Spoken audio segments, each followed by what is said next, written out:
Greetings, my Paisanos, this is Super RJ. Well, guys, 2017 is over, and 2018 is a new year. So, how does anime movies come for 2017? Honestly, it's not a good year for anime films. If you guys 2013 was the worst year of animation, well, 2017 have gone a lot intense on this one.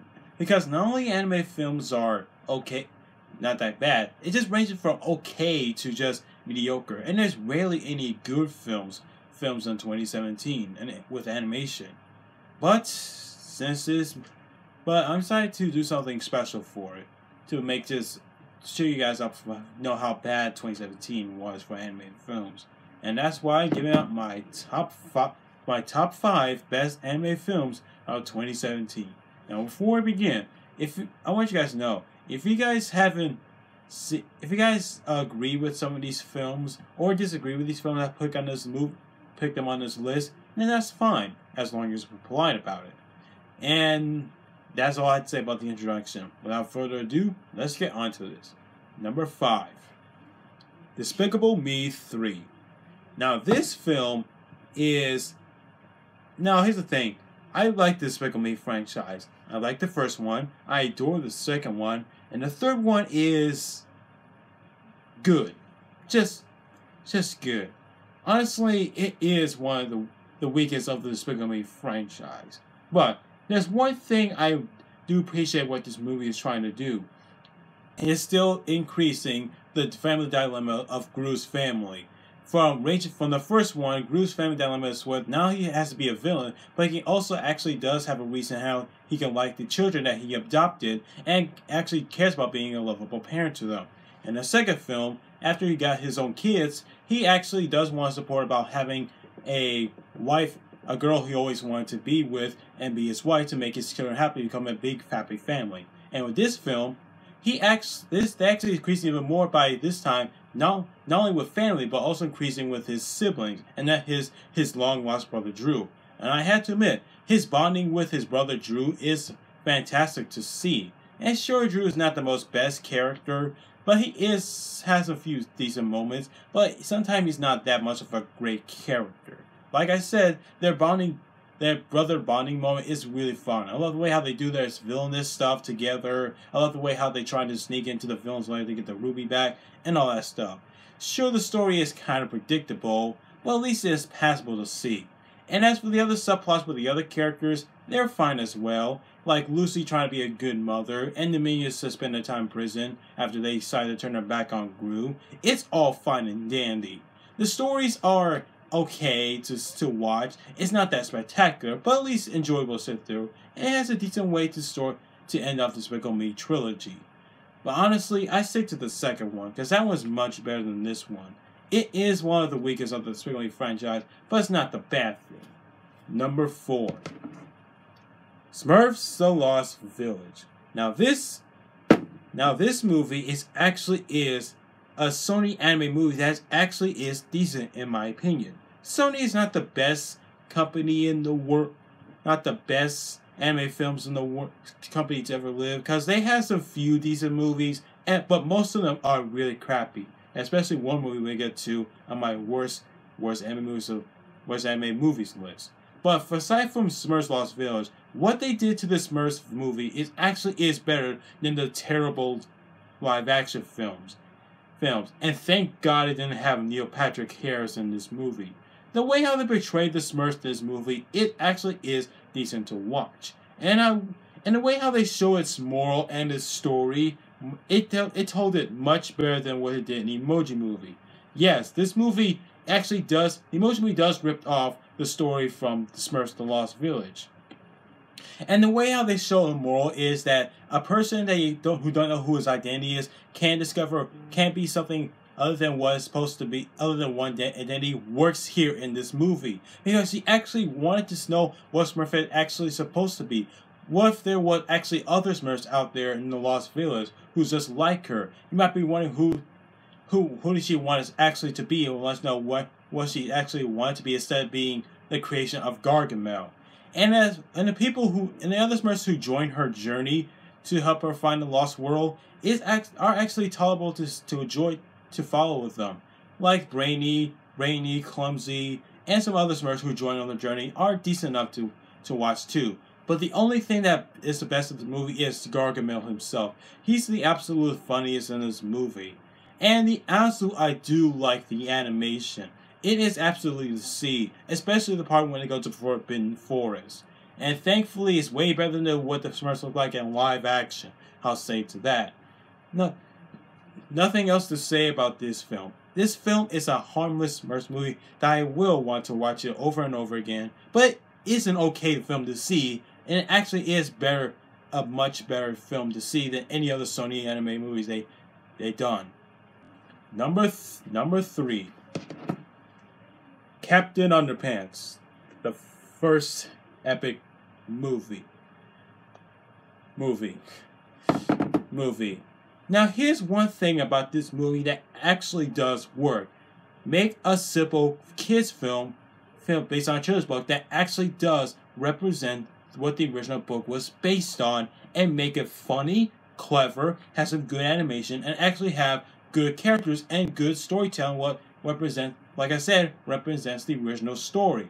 As when David Pickley had become the co-producer of this film, the way how they do this whole film making what Captain Underpants is supposed to be is actually adventurous to see. It takes the story takes all the books from 1 through 4 and cram it in together and do it perfectly, and they put the elements they put in those 4 books into a right position what this movie is supposed to want us to see. Like from how George and Harold are supposed to be best friends, the way how they create Captain Underpants, the way how they can crown a superhero, and of course, they have a way how they made Captain Underpants become a real superhero. And as for the comedy in this movie, it is good. Sure, it has some immature humor, but at least give them credit they actually did try to make the humor like it was in the books. And as for the animation, it is absolutely glorious to see. Especially when you see what the characters look like in hand drawn in the books, but they do look good what they look like in CG. It's like they actually do come out of the page, and you actually get to see what they're like in CG. And as for the characters, they still have their personality just like it was in the book. George and Harold are 2 best friends, and they're 2 best friends and prankers, but they also are really smart, and they actually know how to always there to solve the problem. As for Principal Krupp, he is still a grumpy old principal, but when it comes to Captain Underpants, he is the most funniest dumb superhero to ever watch on the big screen, even on the books. And Professor Poopy Pants, he is also a funny villain to see too. He's not that sinister, but he is goofy and harmless enough to see in a kid's film to be a villain. Everything else in the movie actually does work just out fine. Nothing else to say here, but tra-la-la! Number 2, Cars 3. And I will give it this. It actually is better than Cars 2. Although Cars 2 is a guilty pleasure for me, but yeah, the Cars 2 is still not the best of the Pixar film. It has a dumb story about being mayor becoming a spy and stuff. But however, what the third movie did what the first movie was about. Racing. Sure, the story is kind of predictable, and we know what's going to happen, and if you find the ending predictable or not, but it still is harmless to see. And you actually do want to see McQueen trying to prove everyone that he can become a good racer and still continue to be a racer, even if he keep losing or not by Jackson Storm. And it would have been better if McQueen did stated that he wants to prove everyone that original rookie car, can still be a high-tech speeding 210 miles per hour speeding race car like Jackson Storm. That would be much clever to see the reason why McQueen wants to do this. And as for the other characters, you do want this. Do have a chance to shine, especially Mater. As for the rest of the characters like Cruz Ramirez, she is a fine character, but she is kind of annoying. But as for the rest of the story of this film, feels like another one of those sports movies, kind of like Rocky did with the training aspect and trying to prove him why he can't be a winner sometimes. But in this film, it does, like I said, it does something excellent here. The story, and also another thing what makes this movie even more enjoyable to sit through, and that is that they did a nice tribute to Paul Newman, the guy who voiced Doc Hudson from the first movie, who eventually died after making it. They did a nice tribute, and I like how McQueen actually did try his ways to trying to let Doc be proud of him becoming the best race car ever lived. And although the ending it does make the movie feel like another Disney movie where they're trying to be politically correct like Zootopia, but at least it's tolerable to see. Although it is kind of stupid, but at least it is passable. All I can say is that Cars 3 is a much better film than the other two films, and it actually does show what racing is meant to be for not only McQueen, but other people who always want to be a race car. A race driver, or car racer, or something like that. And now before we get to number 1, I'm going to have two honorable mention. First, I have the Lego Batman movie. I see a few scenes of this movie, and the reason why I didn't put it on the list because I'm not usually a Lego movie fan guy. I'm not into most of them. I mean, don't get me wrong. Not just mean I hate the original Lego movie. It's not my thing it's not my cup of tea. But when I saw Lego Batman movie, it is a good movie. It has some good comedy. It has some good storytelling. But it's not my thing. One of my favorite things. And secondly, The Star. Oh, it's another Sony animated movie that they actually did something decent for once. Although the animal antics is not that clever, it would have been better if the story mainly focused about Joseph and Mary's journey trying to deliver the newborn king, then that's fine. But unfortunately, like I said in that review, it feels like Sony's afraid they're gonna, it feels like they're afraid they make their own very first movie without anything had to do with make something that make the kids laugh and smile, and they decided to put animal antics to make them smile and laugh. That's all I had to say about that. And the number 1 best anime movie of 2017 is